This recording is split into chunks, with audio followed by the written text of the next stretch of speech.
Bismillahirrahmanirrahim. Alhamdulillah.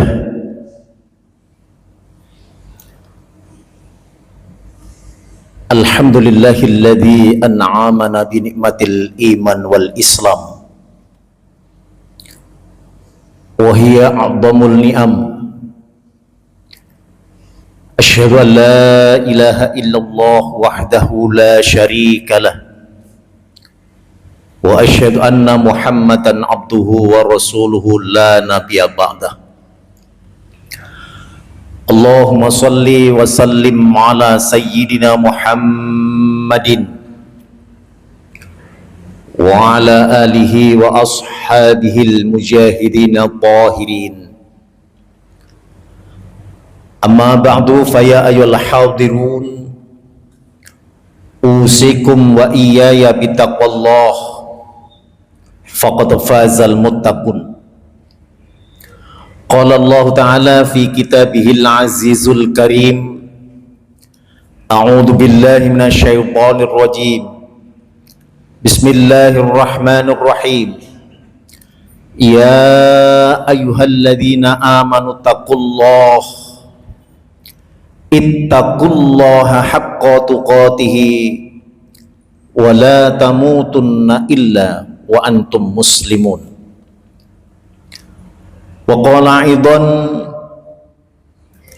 inna a'tainakal kautsar fasalli li rabbika wanhar inna syani'aka wal abtar. Shadaqallahul azim wa sadaqar rasulun nabiyul karim wa nahnu ala dzalika minasyahidin wasyakirin walhamdulillahi rabbil alamin. Saudara-saudaraku kaum muslimin, jamaah salat Jumat yang dimuliakan Allah Subhanahu wa taala. Marilah kita bersama-sama memanjatkan puja dan puji syukur atas limpahan rahmat nikmat hidayah dari Allah Subhanahu wa taala, sehingga kita mampu melaksanakan ibadah salat Jumat secara berjamaah. Tentu mudah-mudahan langkah-langkah kaki kita dari rumah masing-masing menuju ke masjid yang mubarak ini senantiasa dicatat oleh Allah Subhanahu wa taala dan dijadikan sebagai amalan yang terbaik.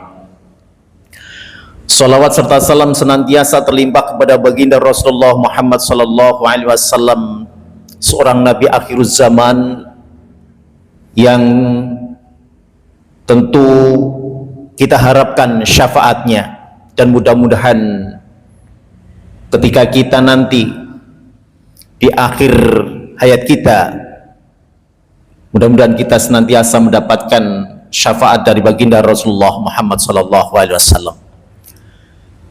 Saudara-saudaraku kaum muslimin, sidang salat Jumat yang dimuliakan Allah Subhanahu wa taala, tentu khatib tidak bosan-bosan mengingatkan pada diri pribadi dan mengajak kepada para jamaah sekalian, marilah kita senantiasa meningkatkan keimanan dan ketakwaan kita kepada Allah Subhanahu wa taala dengan iman dan takwa yang sebenar-benarnya, di dalam arti melaksanakan apa yang telah diperintahkan dan meninggalkan apa yang telah dilarangnya. Saudara-saudaraku kaum muslimin, sidang salat Jumat yang dimuliakan Allah Subhanahu wa taala, ada dua hari yang sangat istimewa di kalangan umat Islam pada kesempatan hari ini. Yang pertama, kemarin pada tanggal 9 Dzulhijjah, umat Islam di seluruh dunia pada berkumpul di Padang Arafah guna menunaikan rangkaian ibadah haji, yakni melaksanakan wukuf di Arafah. Mereka semuanya serba berpakaian ihram, serba berpakaian putih, secara simbolik ini bahwa Allah tidak membeda-bedakan di antara mereka, baik yang miskin maupun yang kaya, yang cendekiawan maupun yang awam, yang bangsawan maupun rakyat kebanyakan. Begitu juga warna kulit, Allah pun juga tidak membeda-bedakan. Ada warna kulit hitam, ada kuning, ada coklat, ada kemerah-merahan. Tidak ada bedanya di hadapan Allah Subhanahu wa ta'ala. Tentu yang membedakan di hadapan Allah adalah ketakwaan semata. Mereka melaksanakan ibadah dengan tujuan dan harapan, yakni dan dengan modal akidah, iman dan takwa, dan senantiasa mengharapkan ridho Allah Subhanahu wa ta'ala, serta berseru dengan seruan labaik Allahumma labaik, labaik la syarika labaik, innal hamda wa ni'mata laka wal mul la syarika lak. Ini yang pertama. Yang kedua, tadi pagi umat Islam barangkali di seluruh dunia berbondong-bondong menuju ke tanah lapang, ke tempat-tempat sholat, tempat-tempat ibadah, masjid, di dalam rangka untuk melaksanakan sholat Idul Adha, melaksanakan sholat Idul Adha di dalam rangka mensyukuri atau bersyukur kepada Allah Subhanahu wa ta'ala atas limpahan rahmat dan nikmatnya ini. Ternyata saudara-saudara, Idul Adha dan kurban, oleh karena itu setelah melaksanakan sholat Idul Adha tentu akan diteruskan, dilanjutkan dengan penyembelihan kurban. Ternyata antara penyembelihan kurban Idul Adha ada sinergi, bahwa itu semua juga ada asal usul sejarahnya. Asal usul sejarah itu muncul ternyata dari baginda Ibrahim alaihissalam, seorang nabi yang sangat luar biasa ketakwaannya, keimanannya, baktinya dan cintanya kepada Allah Subhanahu wa ta'ala sangat luar biasa.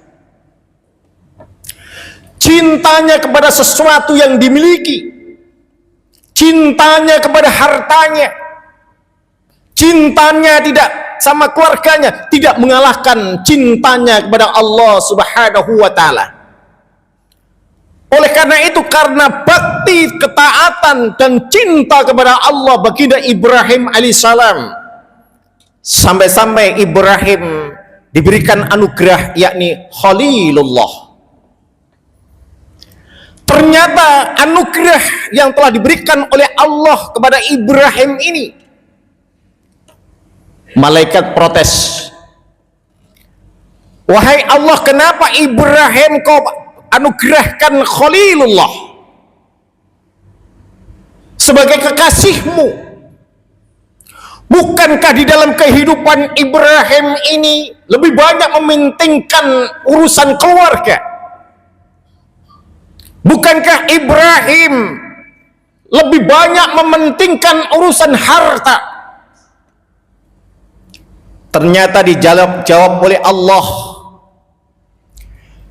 jangan engkau melihat Ibrahim, jangan kau menilai Ibrahim dari sisi luarnya saja, tapi lihatlah, tengoklah Ibrahim, apa yang ada di dalam hatinya dan apa baktinya yang telah dilakukan kepadaku. Dengan ini saudara-saudara, akhirnya Allah Subhanahu wa ta'ala mengizinkan untuk menguji Ibrahim alaihi salam. Di dalam kitab Miskatul Anwar, baginda Ibrahim alaihissalam adalah seorang yang sangat luar biasa. Baginda Ibrahim adalah termasuk manusia yang milioner, kayanya sangat luar biasa pada zaman itu. Beliau mempunyai beribu-ribu ternak. Tetapi suatu ketika Ibrahim ditanya oleh seseorang, "Wahai Ibrahim, milik siapa ternak sebanyak ini?" Dijawab oleh Ibrahim, "Ternak sebanyak ini, ternak beribu-ribu ini adalah milik Allah. Tetapi untuk sementara ini adalah milikku. Dan suatu ketika jika Allah nanti meminta, menghendaki ternak ini, maka pasti akan aku berikan." Jangankan ternak sebanyak ini diminta oleh Allah, tidak akan kuberikan. Seandainya aku ini punya anakku yang paling aku cintai dan aku sayangi, dikehendaki oleh Allah, tentu juga akan aku berikan. Al-Imam Ibnu Katsir di dalam kitab tafsirnya Al-Quranul Azim mengatakan bahwa apa yang telah disampaikan oleh baginda Ibrahim inilah yang dijadikan bahan ujian. Ibrahim alaihissalam adalah seorang yang gentar di dalam ujian. Tentu yang namanya manusia tidak luput dari ujian. Siapapun manusianya yang hidup dan siapapun di dalam kehidupan manusia pun pasti yang namanya ujian dan cobaan. Tetapi ujian dan cobaan yang telah dialami oleh baginda Ibrahim ini tidak sebanding jika ujian dan cobaan yang kita alami. Dan Allah pun juga sudah mengukur, Allah tidak akan membebani hambanya di luar batas kemampuan. Jikalau Allah ini memberikan ujian dan cobaan, maka tentu Allah juga akan memberikan solusinya. Tentu manusia atau kita pasti akan mampu mencari solusinya. Oleh karena itu, kaum muslimin, sidang sholat Jumat yang dimuliakan Allah Subhanahu wa ta'ala, 86 tahun Ibrahim menghendaki seorang anak dengan berdoa secara sungguh-sungguh, Rabbi habli minas sholihin.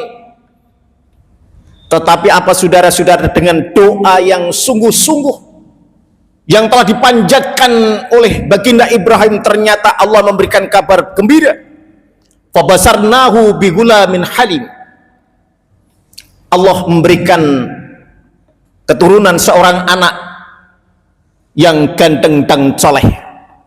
Tetapi apa saudara-saudara, ternyata setelah Ibrahim diberikan keturunan anak yang soleh, muncullah ujian dari Allah melalui mimpinya, yang sebagaimana disebut di dalam Al-Quran, qala ya bunayya inni ara fil manam anni adbahuka fangdur madza tara, qala ya abatif al ma tu'marun satajiduni insyaallahu minas sabirin. Wahai anakku, aku bermimpi bahwa di dalam mimpiku ini untuk menyembelihmu. Bagaimana pendapatmu?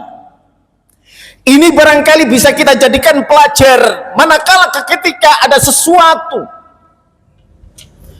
dengan anak kita, maka perlu kita konfirmasikan, perlu kita musyawarahkan. Kita tidak diperkenankan, sekalipun kita menjadi orang tua, maka apapun yang terjadi, maka harus kita konfirmasikan kepada anak kita. Kita tidak diperkenankan untuk memaksa kepada anak kita. Maka apa yang dicontohkan oleh baginda Ibrahim, bagaimana pendapatmu? Sungguhnya aku bermimpi bahwa dalam mimpiku ini adalah menyembelihmu. Maka oleh Ibrahim dikonfirmasikan kepada Ismail, bagaimana pendapatmu? Lalu pendapat Ismail adalah, wahai ayahanda, lakukan apa yang telah diperintahkan oleh Allah Subhanahu wa taala. Fa insyaallah aku akan mendapati orang-orang yang sabar. Inilah barangkali saudara-saudara yang sesuatu yang perlu kita jadikan sebagai pelajaran kepada kita, bahwa apapun yang kita lakukan sebagai orang tua, kita tidak boleh untuk memaksa kepada anak kita, maka harus kita konfirmasikan apakah anak kita setuju atau tidak, sesuai atau tidak.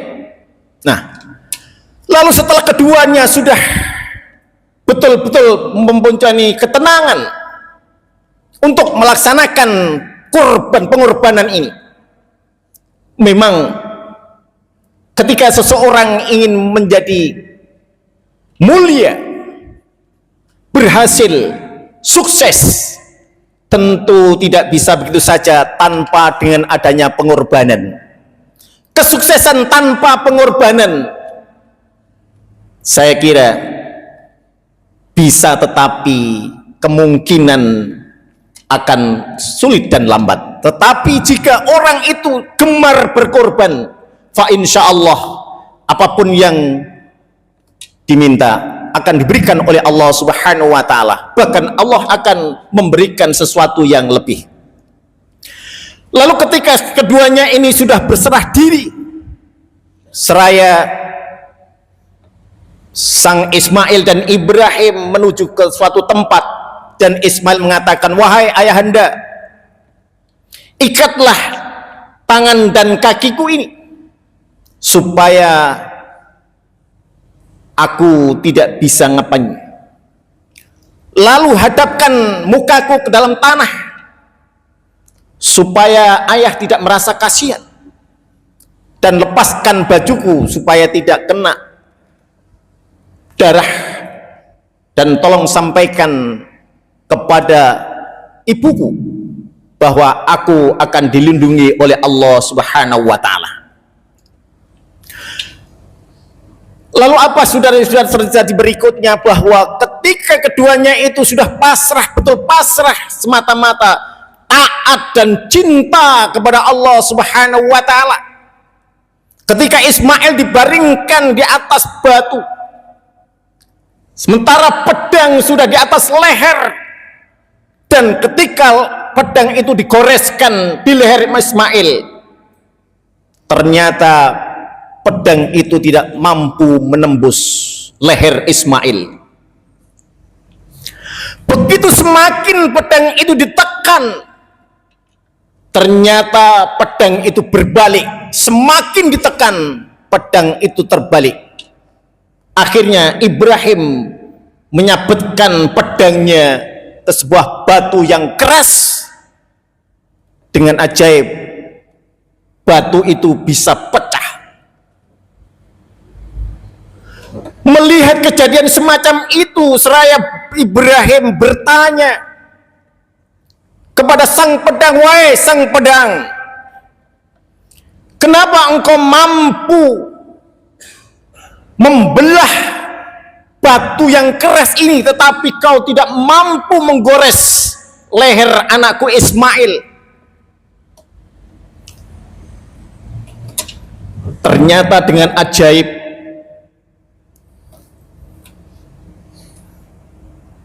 pedang itu seraya mengatakan, bagaimana mungkin jika Allah tidak menghendaki aku harus melakukan? Tidak akan mungkin aku melakukan menggoreskan pedang ini ke leher anakmu Ismail, sementara Allah tidak menghendaki. Lantas ketika kejadian itu, ternyata sang malaikat melihat, takjub melihat taat dan keimanan dua manusia yang sangat luar biasa. Akhirnya Allah memerintahkan kepada malaikat Jibril untuk menggantikan yaitu hewan kurban. Bahkan disinyalir dalam Al-Quran, wa fadainahu bidzibhin adzim, digantinya dengan seekor gibas yang didatangkan dari surga, dzalika najzil muhsinin, karena itu diberikan kepada orang-orang yang berbuat kebaikan. Saudara-saudaraku kaum muslimin sidang salat Jumat yang dimuliakan oleh Allah Subhanahu wa taala, dari kisah ini barangkali kita bisa mengambil suatu pelajaran. Allah Maha Pengasih, Allah Maha Penyayang. Takkan mungkin Allah membebani hambanya di luar kemampuannya. Apalagi kita sebagai manusia biasa takkan mampu melaksanakan, bahwa korban itu yang dikorbankan bukan anak kita. Korban sekali lagi yang dilakukan bukan anak kita, tetapi korban yang harus kita lakukan adalah kepada hewan. Bisa kambing, bisa lembu, bisa unta kalau ada unta. Jadi bukan anak kita, karena Allah sudah melihat manusia tidak akan mampu melakukan itu semua. Jangankan kita sebagai manusia biasa mengorbankan anak kita, sementara kadang-kadang kita mengorbankan sedikit apa yang kita miliki. Kadang-kadang masih banyak pikiran, masih banyak berpikir. Urusan yang satu belum diselesaikan, urusan yang satu belum diselesaikan. Jangankan kita mengorbankan anak kita, memotong anak kita, menyembelih anak kita, kadang-kadang kita memotong sebagian dari harta kita untuk zakat 2,5% saja, kemungkinan masih banyak yang belum melakukan. Zakat bukan berarti zakat fitrah, tetapi apa yang kita miliki, sudahkah kita lakukan 2,5%? Masih banyak pikiran. Jangankan kita memotong anak kita, menyembelih apa yang kita miliki, kadang-kadang kalau kita sudah asik bekerja, memotong waktu kita untuk melaksanakan ibadah sholat tepat waktu, kadang-kadang kita juga masih belum bisa melakukan. Atau jangankan kita ini memotong anak kita, kadang-kadang kita ini meluangkan perut kita untuk mampu melakukan puasa. Kadang-kadang juga masih ada di antara kita yang belum melakukan puasa, padahal yang namanya puasa juga termasuk bisa mengarah kepada kesehatan. Ini sebenarnya yang harus kita ambil pelajaran, bahwa apa yang telah dicontohkan oleh baginda Ibrahim alaihissalam ini, ketika kita ingin menjadi orang sukses, tentu kesuksesan itu harus kita barengi dengan pengorbanan. Mudah-mudahan masih ada kesempatan kita menjadi orang yang baik. Ada kesempatan 3 hari tasrek ini, barangkali kepada yang ingin mendaftarkan diri untuk melakukan suatu kebaikan, masih dibuka lebar-lebar. Siapa tahu, sekali lagi, hidup dan mati manusia tidak ada yang tahu. Oleh karena itu, ketika kita masih punya kesempatan untuk melakukan, kepingin menjadi orang yang baik, makalah daftarkan diri untuk mengorbankan apa yang kita miliki, sebagai tanda bahwa cinta dan kasih sayang kita ini melebihi cinta kita kepada Allah, atau barangkali kita lebih cinta kepada harta kita, cinta kepada keluarga kita, cinta kepada istri kita, cinta kepada anak kita, sementara cinta kita kepada Allah ternyata dinomor 2-kan. Mudah-mudahan yang hadir pada kesempatan kali ini senantiasa mampu melakukan sesuatu yang telah dicontohkan oleh baginda Ibrahim alaihissalam, dan mudah-mudahan semuanya nanti akan diberikan kelancaran dengan pengorbanan yang kita lakukan. Mudah-mudahan Allah akan membalas yang berlipat-lipat ganda. Barakallahu li wa lakum fil Qur'an azim wa nafa'ni wa iyyakum bima fihi minal ayati wa dzikril hakim wa taqabbala minni wa minkum tilawatahu innahu wal ghafurur rahim.